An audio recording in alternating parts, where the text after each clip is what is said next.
Hello, everyone, and welcome back to our discussion of schizophrenia. I know it's been a little while since we talked about the subject, so I wanted to pick up where we left off, which is last time, if you recall, we talked a bit about some of the myths that are associated with schizophrenia, and we really sort of debunked a lot of them in terms of, are these people who have this diagnosis dangerous? Are they scary? These sorts of things. And we just really looked at the fact that they're people just like everybody else.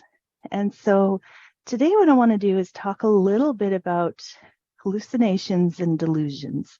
So they're what we call positive symptoms of schizophrenia or anything on the schizophrenia spectrum, which means they're added to a person's experience of reality. And so to help you really understand what they are, I want to kind of get a little philosophical for a moment. And, if we think about the nature of reality, we tend to think about things that we can experience through our senses as being real. So, I can see certain things, I can feel certain things, I smell something, I touch them, and we assume that that means this thing exists. And the reason why we do that, or how we kind of troubleshoot that, I guess one could say, is that other people also are able to experience these same things. So if I can experience seeing, say, a desk and touching a desk, and three other people can do the same thing, then we agree that, okay, yes, that desk is obviously real.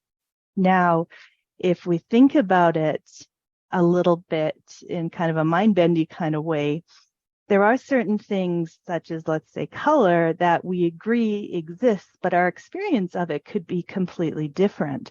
And so if you think about the idea of, let's say, something that is blue. So color is actually the result of our eyes perceiving different light wavelengths and then translating that into what we perceive as being a color. Now, if my eyes translate slightly different than your eyes, then that means we're seeing slightly different colors. Or if you think of, say, color blindness, their eyes translate very, very differently because some parts of their eyes are not working properly. So they see a completely different color. So basically, we are taught from childhood that, blue is blue. So basically, our parents point at something they perceive as being blue and they say, look, that's blue. Now, my perception of the color blue and your perception of the color blue could be completely different, and we would never know it. All we know is we've both been taught that this specific thing is blue. And so people who struggle with certain types of color blindness, sometimes they are able to differentiate certain colors that they can't see by guessing, okay, well, I'm guessing that's either like this color or that color because it's different from the colors around it. So it's through our shared experiences that we define what actually is real. And I find that a bit of a mind bender. But to carry forward with that, I'm not just here to make reality confusing for everybody. But when we talk about hallucinations and delusions, they're experiences of something, in the case of hallucinations, through our senses that other people do not experience. Therefore, our definition of a hallucination is something that is not real because that individual is the only person who experiences that. So it's outside of our shared agreement that these things we all experience are real. So, for example, a person may see, a monster following them down the hallway that no one else sees. But to them, it feels just as real and it looks just as real as, let's say, one of us perceiving a dog. But because they're the only one with that perception, we say, well, that's a problem, whereas we all would see the dog.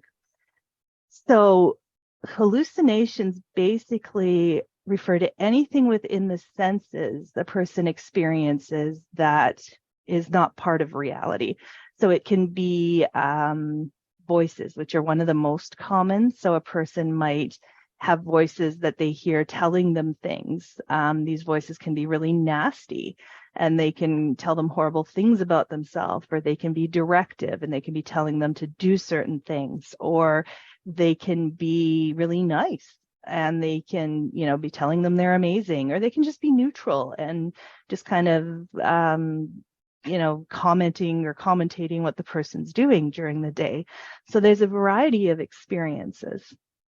You can also see hallucinations through, obviously, visual experiences. So I might see something that no one else sees. I might see like colors and shapes, or I might see like a face in a tree, or, I might see a whole other person that I can interact with and I see, but nobody else does. And, you can see it also in feelings. So some people will have hallucination with touch. So they might feel like something's crawling on them when something really isn't there. But in these sensations they're experiencing, it feels real. You can also get the sensation through smell. So some people will hallucinate different scents around them. And, there's different tests and things that we do to see, is this actually like a hallucination of a scent, or if, is it something else? But it does happen. I am aware that you can have taste hallucinations. It's the only one I haven't actually seen in my career. I think because it's probably just less obvious. And it may be rarer as well. It's hard to say. But you can have any kind of a hallucination. And when a person's experiencing it, to them, it's as real as anything else around them. Now, when we're talking about delusions, which is separate from hallucinations, delusions are a belief that a person holds about reality that, actually is not provable or untrue.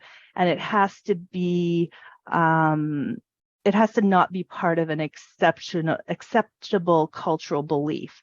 So we would never say, well, believing in, say, a God is delusional, because it's part of an acceptable system of beliefs within various religions to have this. So we would say that's not a delusion. However, believing you're king of the world, we would say that's a delusion.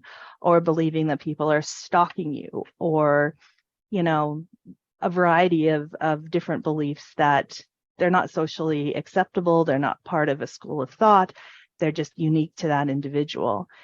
And I think that I find delusions, one of the things that when I actually try and put myself in the shoes of someone who experiences them, is probably one of the most disturbing experiences you could possibly have. Because if you think about it, let's say, you have gone out to the store and you go home and you try to turn your key in the door and it doesn't work. And so you knock on the door and somebody you don't know answers it. And you say, "What are you doing in my house?" And they say, "Well, this isn't your house. You don't live here. This is my house. I've lived here for years." But in your mind, you've lived there forever, or you've owned it, or you've bought it, or, for some reason you believe that is yours and there should be no people there. Now, if you can imagine how that would feel to know that you knew something was correct, and to have everybody around you telling you that you were wrong, how hard would it be to actually accept what everybody was saying? Because it'd be very easy to slide into thinking, well, obviously everybody's trying to trick me for some reason.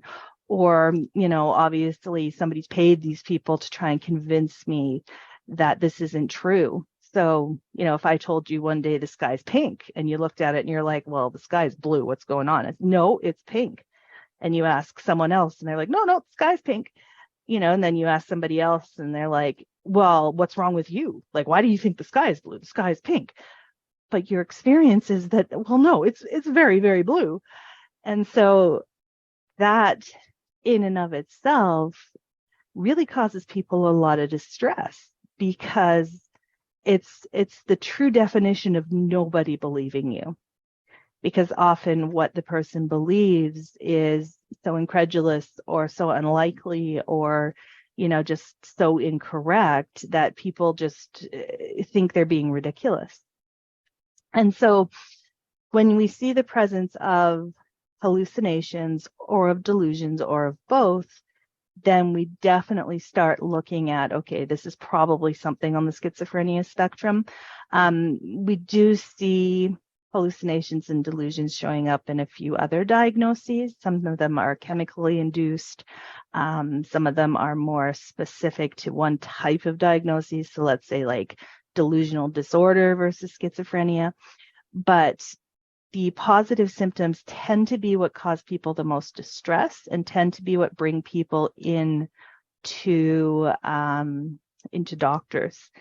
And if I could tell anybody one thing, I think it is remember how distressing it must be for that person to have this experience of reality and have everybody around them, even the people they trust the most, telling them that they're wrong, that their brain is telling them something wrong, that what they're experiencing doesn't make sense, that it can't possibly be real. And thinking about how hard that must be and how easy it would be to fall into being suspicious, or how easy it would be to fall out with friends and family and isolate yourself because you're scared or you feel like nobody believes you, or, all of these pieces that come with it. And so it's so much more than just maybe the guy on the street corner kind of talking to, whoever in midair.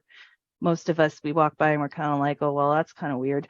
Or, that guy's kind of ridiculous. But when you really think about it, these are definitely people to be viewed as human beings who are struggling and human beings who need our understanding, and not human beings who are just weird or broken, or, they're this different kind of subspecies to humanity because they experience a different type of reality.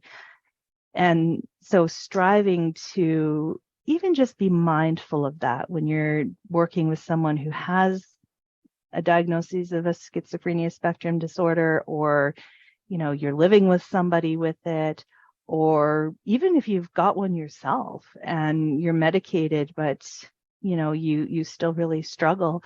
It's understanding that this is a hard diagnosis and it is a difficult one to live with, and it takes a lot of work.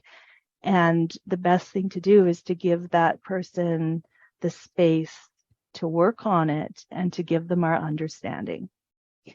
So that is my summary of hallucinations and delusions. Hopefully you found that helpful.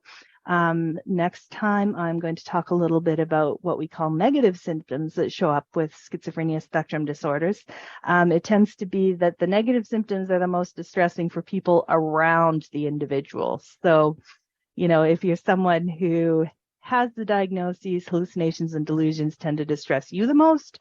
But if you have the negative symptoms, that's what causes a lot of worry with friends and family. So keep an eye out for that next video, and hopefully you found this helpful. Bye.